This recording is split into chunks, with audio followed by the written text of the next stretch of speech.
Hello all. Sorry about that. Okay. I think everybody's still there, aren't we? Back to you, Laura, for your second question. Sorry about the interruption. Oh yeah, because I've seen your blurb about you. Said you were a probation officer, and then you left to become a writer. I was just wondering how old you were when you started writing your first book that was then went on to be published. Can you hear me? Yeah. Yeah, good. Yeah, yeah. I probably never not written. I remember sort of scribbling little stories when I was little. Yeah. But I entered the Crime Writers Association debut Dagger in 2013. Which was you don't have to submit a full novel for that. It's just the first 3,000 words and a 1,000-word synopsis. And I was shortlisted for that, which was pretty astonishing, really, because it was the first time I'd entered anything. And an agent, I went down to London and met Lee Child and Frederick Forsyth and a few other pretty big names, and I was like a deer in the spotlight. But an agent contacted me on the back of that and asked to see the full thing, and I said, well, it just needs polishing. And I thought, well, it needs polishing plus another 97,000 words. So, about 5 months later, I sent this thing to her, and it was absolutely awful. It really was. It was about 150,000 words. And if you think a crime novel, the average crime novel is about 90,000. So you can imagine how big it is. You're sort of talking the new J.K. Robert Galbraith book sort of thickness, and it had morphed in from a crime book to a thriller with still AK-47s. Fluke was getting chased over in and out of a church with a sniper, and he ends up whacking him over the head with one of those big wax candles, and it was just completely. But she gave me incredibly good feedback, and I rewrote it, and I met a publisher in 2014, and he offered me a contract, and so it was published in 2015. So that was my first published work. So that was 5 years ago. Oh, wow. I was first published. And were you working as a probation officer when you submitted that first entry? Yeah, wow. I was managing Cumbria by then, because I was quite senior, and it wasn't until 2015 I had been published by then, but I didn't have an agent. And it was when Chris Grayling had privatised the probation, he privatised half the probation service. And I had the choice of going with the public sector or the private sector. And I was thinking, I'm thinking of getting out. So if I go with the private sector, managers are always the first to be offered redundancy because they always want to cut costs. And that's exactly what happened. I was offered redundancy, and I took it in 2015. And about 2 months after, I was lucky enough to sign with my agent. And that was a bit of a game changer because, I mean, David Headley he's one of the giants in the field. He also owns one of the biggest, most important bookshops in the country in Goldsboro Books. Because if they put one of their books as the book of the month, that because they only sell hardbacks, that's usually enough to bump it into the Sunday Times top 10, which again then gives it a boost when the paperback comes out and things like that. So David's a hugely influential person, so I was lucky. And then, like I said, he wanted me to rewrite Body Breaker, and I said Puppet Show, and then we went from there. But he looks after me because I had thought when you get to publishing, you get publishing, and that's pretty much it. But he's then subsequently got the TV rights, but he's also sold the Puppet Show and Black Summer in 19 other countries, so including English. I'm out in 20 languages. Well, I will be when they've all actually been published. I'm out in about 11 now. I think Japan and Sweden were out within the last couple of weeks, and Hungary actually. So that's all stuff that the Puppet Show we sold about 22 times overall. So this is something I wrote in 2016, and he's still selling it. And every now and then I'll get questions from translators. What does this mean? And what's the difference between an evidence locker and the CSI storage? That type of thing. And it's all quite interesting stuff. But it's all stuff that when people are asking me about Puppet Show, I did literally write that 5 or 6 years ago. Brilliant. Now, next we've got questions from Julia Lambert, but I don't think she's here. So, Diane, do you want to ask them 2 questions? Yeah. Yep. Absolutely. So the first one I think you've already answered, actually, Mike, which is when can we expect to see The Botanist? That'll be, well, I mean, they're going to be publishing a book a year, a full length novel a year. So that'll be June 2022. I'm assuming, because it seems to be June when they publish. Yeah. Although there will be a novella out in the February, I believe, but there will still be a full length novel out in June. That'll be The Botanist. Okay. That's probably the first proper serial killer book I've done. Interesting. And I think the other one, again, I think you've answered, but that's where will there be more from Avison Fluke? So you said he was going to come into that Poe and Tilly series. If you know Born in the Burial Gown, for those who've I've read not read that yet. Sorry. Special offer. It's on my list. It's on my list. Someone's there. Well, there's a rent boy at the start who witnesses a murder. I'm not giving plot spoilers away here. And Fluke and Towler interview him eventually when they catch up with him. But I'm going to kill him at the start of Poe 6.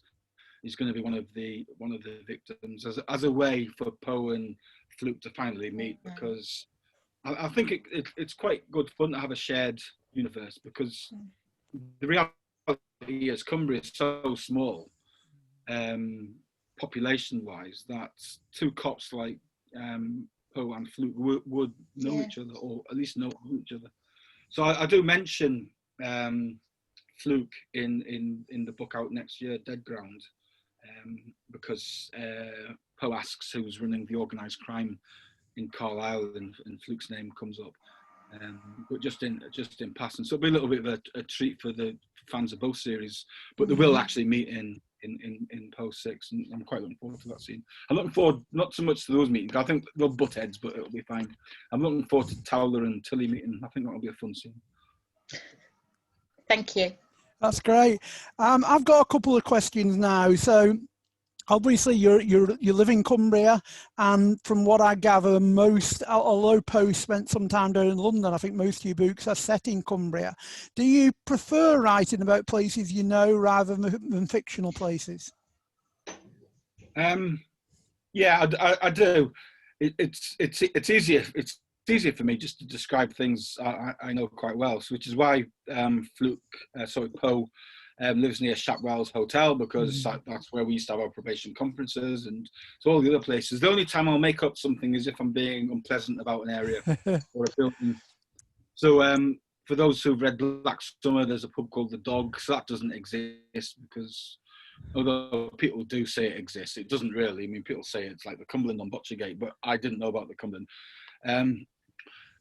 When I went in The Botanist, most of the action takes place in London. Now, I don't know London very well at all, so I had to sort of do a lot more research than I would normally do, because a lot of readers will be from London. If you get it completely wrong, they'll know. And when my copy editor finally gets it, I'm sure he's going to mention things that I've got wrong about London, mainly about how long it takes to travel between places, I suspect. Right. Whereas I know I don't have to do any research in Cumbria. So if I know if you're traveling from Carlisle to Barrow, it takes about an hour and a half, an hour 40, that type of thing on a good run. I don't have to do any research for that, because I've driven that journey many times. Talking about research, do you have like a black book, a list of friends or whatever that you can use as experts, or do you carry out your own research?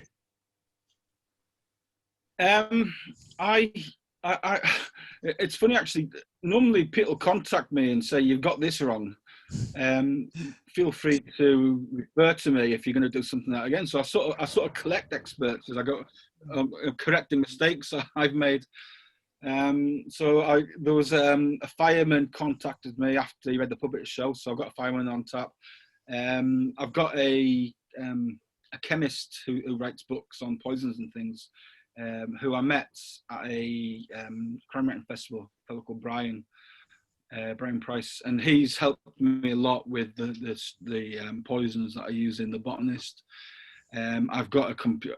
The computer stuff is the stuff I really struggle with, because I'm a bit like Poe with computers, and I've got someone who's a bit like Tilly, so I can actually, because what I want to do, I don't want to put anything, make anything inaccessible for readers. So if I say something incredibly complicated, Poe will not understand it, and that's a sort of a device I use so that Tilly can then dumb it down for Poe. Yeah. So therefore, I'm dumbing it down enough for even the, if you can dumb it down enough for me to understand, then I reckon most readers will be follow what's happening as well, because I'm a bit of a Dumbo when it comes to things like that. But yeah, I've sort of got a little posse of experts that I use. Right. And also I know a lot of people in the police and all the other agencies I used to work with who are more than happy to sort of answer an email and things. You can normally tell who I've used because I'll credit them in the back of the book. Yeah. So in there, the curator, there's a police, there are a couple actually, Bob and Carol Bridgestock, RC Bridgestock, who advised me on the legalities of looking for evidence in a suspect's bin, that type of thing. Yeah. So rather than just try and find out the internet and then you find loads of conflicting views, I just go to someone who actually knows. And so yeah, and some of these experts then subsequently become your friends. It's actually it's quite good fun. I bet it sounds it. It's brilliant. Now Rick's got a question. Now, are you going to try it, Rick? Because your video seems to be working a bit better. Do you want to try it?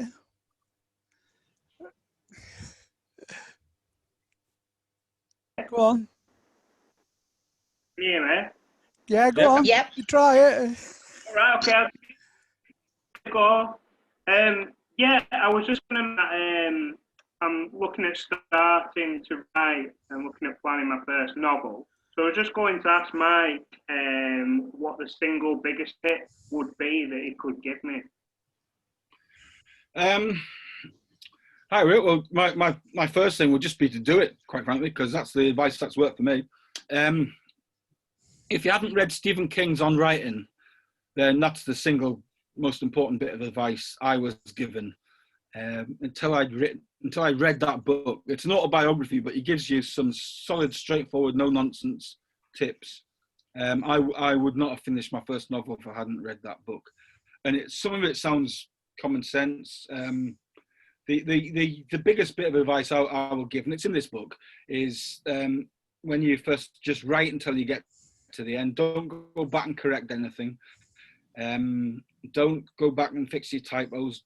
I don't even reread what I've done the day before. I just plow through till the end, because you can't edit a blank bit of paper. Editing's where the real writing goes on. The first draft is supposed to be appalling. Don't spend too much time on it. Like I said, I wrote the first draft of the puppet show in 25 days, and then it took me 6 months. Takes this real skill, and where things come together and you get your sentences right, and then you edit it again and you edit it again. Eventually you're editing less and less and less, and the final thing that you would do, or I do, is to read it out loud.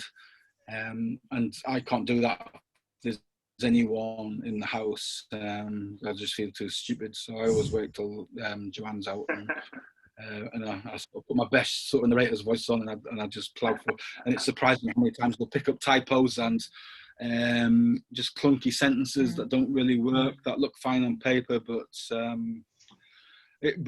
I also like to put things in for to trip up the narrator, because we sort of get on, but we sort of wind each other up all the time as well. Because if anyone's read the thing, he's from Yorkshire, and he does some great accents, but he's really well spoken in real life, because he comes to my launches, so I know him. So I said when you're narrating the curator, actually, there's a special agent, Melody Lee, who's from one of the southern US states. And I said, just be careful how you go with that, because she's going to be in dead ground from start to finish. You might want to just give her an accent and carry all the way through. But yeah, my advice, Rick, is just to go for it. And it's surprising how easy it is. Some people set themselves word count per day. Certainly I did that when I was writing after work, because getting yourself motivated to write after I'd been at work for 8 or 9 hours was hard sometimes. So 1,000 words a day, and you've got a novel in 3 months. I mean, 1,000 words a day is basically 4 pages on 4 double-spaced pages on a computer. It's nothing, 1,000 words. Right. Brilliant, thanks. We really appreciate it. Thank you. Thank you. You did it, Rick. You did it. Yeah. And now we've got a couple of questions from Charlotte Evans, but unfortunately she can't be here this evening. So Diane is going to ask those questions. Okay, Mike. So the first one is, are there any authors that you look to for inspiration? That's a great question, actually. There are authors whose talent I'm in awe of. I mean, and it's just, you think, well, it's just, I mean, Chris Whitaker, he's a British author. He's only written 3 books. I think he's one of the most exciting authors that we have. Same with Mick Herron. Their use of language is just incredible. And I find when I've read one of their books, I have to sort of take a moment and just remind myself that I don't write those types of books, because I couldn't. I just don't have that the skill. There are authors that I really, really look forward to their books coming out. The last one I was sort of giggling with excitement was the new Carl Hiaasen book. Now he's actually published by Sphere, and that's their Sphere's a little brown imprint, so I was able to get an advanced copy. Which was absolutely great. But I suspect if I'm going to name 2 authors that I take inspiration from, it'll be Terry Pratchett. Yeah. Believe it or not, there's particularly the City Watch series, and in particular the Sam Vance character. If you know that series, you'll probably recognise a bit of Poe in that, and also Michael Connelly. All his books, but the Bosch series in particular, I think there's a lot of. Because I've been a fan of Michael Connelly for 15, 16 years, I suspect. And you can't help but bring some of those influences. And it's important. Influence is fine. Copying is not fine. Yeah. And sometimes I'll go back and I think, actually, I've just basically copied a scene more or less word for word from a Terry Pratchett book. So just like go back, delete it, and just write your own thing, because you get that involved. And because some of these scenes in other authors' books sort of live in your head for a bit because they're so powerful, they end up on your own computer, and you have to sort of give yourself a shake and say, right, that's you haven't written that. All you've done is you've written something from memory. It's someone else has already written that. Yeah. Oh, yeah. I think that must be really difficult sometimes to get to, particularly if you're a reader yourself and you're reading lots of things as well, and then to write and you think, oh God, I've just written something that somebody else has written. I can see how that would happen. I mean, I suppose I'm quite fortunate in that I tend to read American books rather than UK crime police procedurals, so I don't get sucked into that the UK style so much, or the plot points, because I think some UK crime books can be quite serious, whereas my books tend to be taken with a pinch of salt. Certainly, some of the villains are sort of almost cartoon villains. I didn't even realise that, actually. It was my editor said, when I was saying, what do you want for book 2? And she said, just write another crime plus, she calls it. Which sort of gives me the permission to just write outrageous things that wouldn't really happen in real life, let's be honest. But I also read quite eclectically anyway, so it will be a rare time. I certainly can't remember. And also Michael Connelly was probably the author I'm sort of closest to in style, I suspect, albeit nowhere near his standard. his books come out the back end of the year, which is when I finished writing. So I finish my book probably in total, in its entirety. That's all the editing, everything's done round about this time of the year, actually. And then his book comes out, and then I read it, and then 1st of December is when I start a book. So luckily, I'm never actually writing a book and reading one of his books at the same time. Although this year he had 2 out, so he's cheating. Thank you. And another one from Charlotte. She wants to know are any of your characters based on real people? I think you take traits from, certainly. I mean, you can't just invent everything. And some of it you see, you think, well, that's going in a book. That is going in a book. And I've got a memory like a sponge. Anyway, there's a character in Poe 4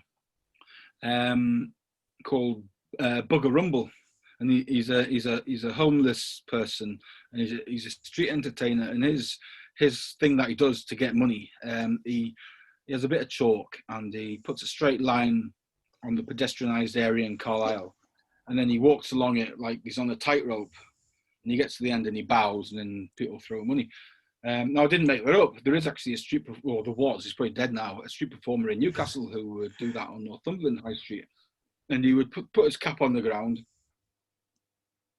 As soon as he had enough money in there for a pint, he would nip into the Northumberland Arms, and he would drink it, and then when he'd run out of money, he'd be straight back out with his chalk on the ground doing his tightrope walk.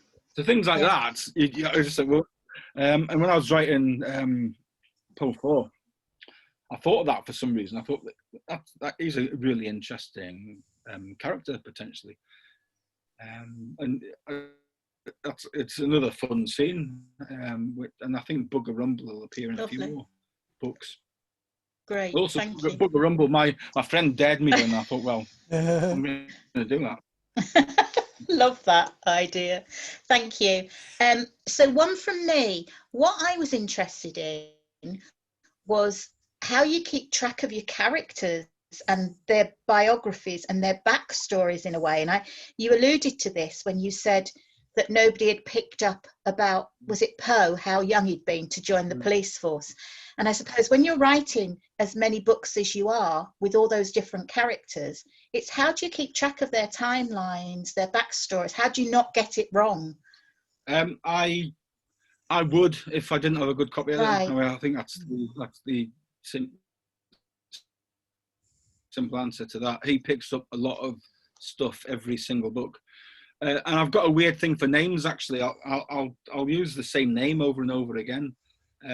Like complete names, as in you can't use Simon Ward. You've used that 6 times already. Sorry, Howard.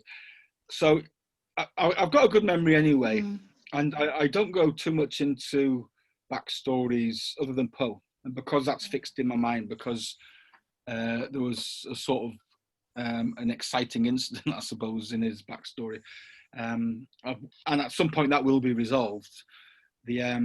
So that's not so much of a problem. It comes to things like where he went to school.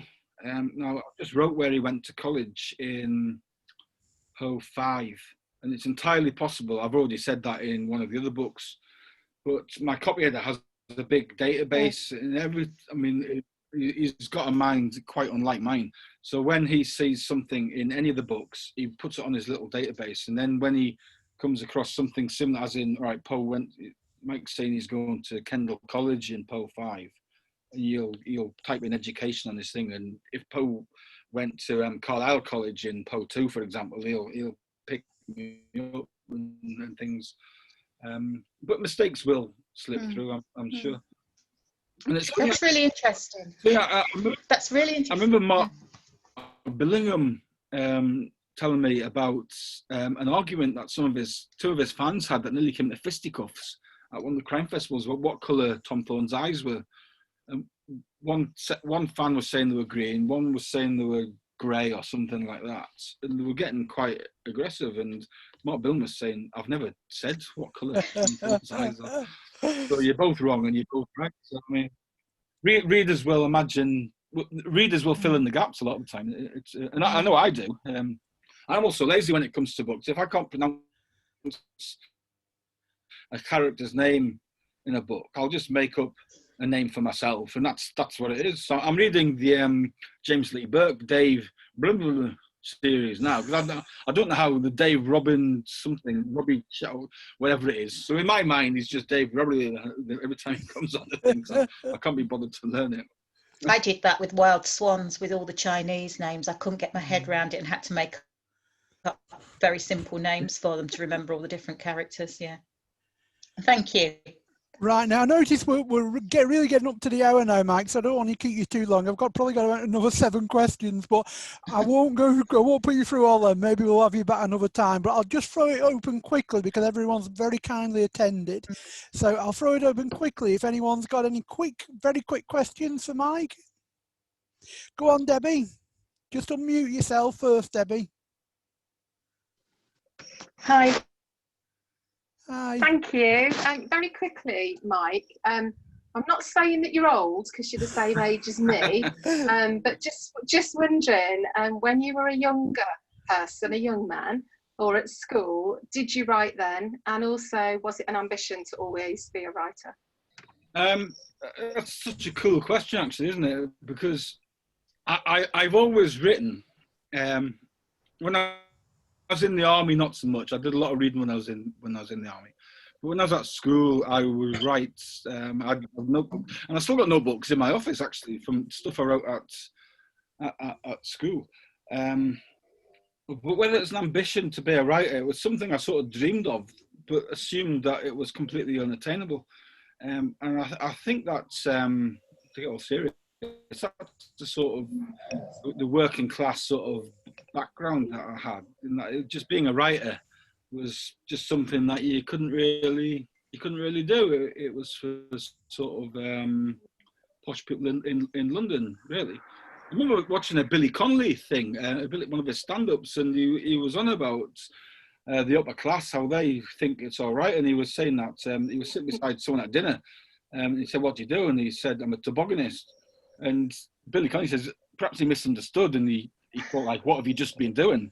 And he was saying, "I'm a tobogganist," and he was saying that's the difference between them and us. They think it's all right to be a tobogganist for a job. And after I thought it was like, you couldn't really be a writer when you were sort of from Newcastle, really. I mean, it was just unheard of. But as you sort of grow up and you get a bit more confidence, and you realise that, all right, maybe I can't be a writer, but doesn't mean I can't write.